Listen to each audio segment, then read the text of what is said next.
Insodaatiin herrega keetiin miti. Maaltu wanti ta'u hundumti isaa yoo herrega keenyaan hin ta'u. Baricha keessa herrega nama baay'eetu dadhabe. Humna loltoota baay'ee biyya nagaa kennuu dadhabe. Daandii namoota baay'eetu herrega isaatiin karoorsee dadhabe. Wanta ji'a nagaa jettu guyyaa si oolchuu didaa jira. Wanta waggaa tokko itti jiraanne ji'a tokko si ga'uu didaa Waaqayyo kaadhe. Insodaatiin herrega keetiin miti herrega kootiin darbamaa deemaa. Nama jala keessa jiru qabaati herrega Waaqayyootiin nama kana hin dabarta jedhaanii. Nama asoo barbaade eegaa qabu keessatti. Nama jala keessa jiruun insodaatiin herrega Waaqayyootiin darbamaa jedhaanii. Kutaa macaafa kanaa keessatti Yesuus bishaan gubbaa deemuusaa jedhee itti fufa.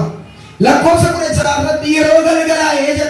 Bamashee gisee Yesuus በመሸ ጊዜ ማንም ወደ ቤቱ አይሄድም። ወደ ቤቱ ነው የሚሄደው፣ ወደ ሰው ቤት አይሄድም። namni gaafa dhi'uudhaaf deemuun chaa'u bakka ganama walaqa qaadina gabalatti dhaamu abbaan galgala dhufu eenyu yoo naan jette Yesuus qofaadha. Galgala jechuun guyyaa dhi'ee sa'aatii godha walakkaa miti haalaan kan dhi'u jira, yeroodhaan kan dhi'u jira, diinagdeedhaan kan jedhu jira, fayyaadhaan kan dhi'u jira, gadameessi cufuudhaan kan dhi'u jira. Waan baay'een namatti dhiisisa. Akkana Waaqayyo hin dhiine bari'uudhaaf dhufee harka kee darbisee jira. Namni amantaa kana keessa dachaas qabadhaa. Waaqayyoon kan Israa'el gooftaan macaa akkasiidha. Dirree biyya reetu tambarii godhatama jedhu fe'aama. Iya gaaf tokko Yaaqoob uumama boqonnaa 27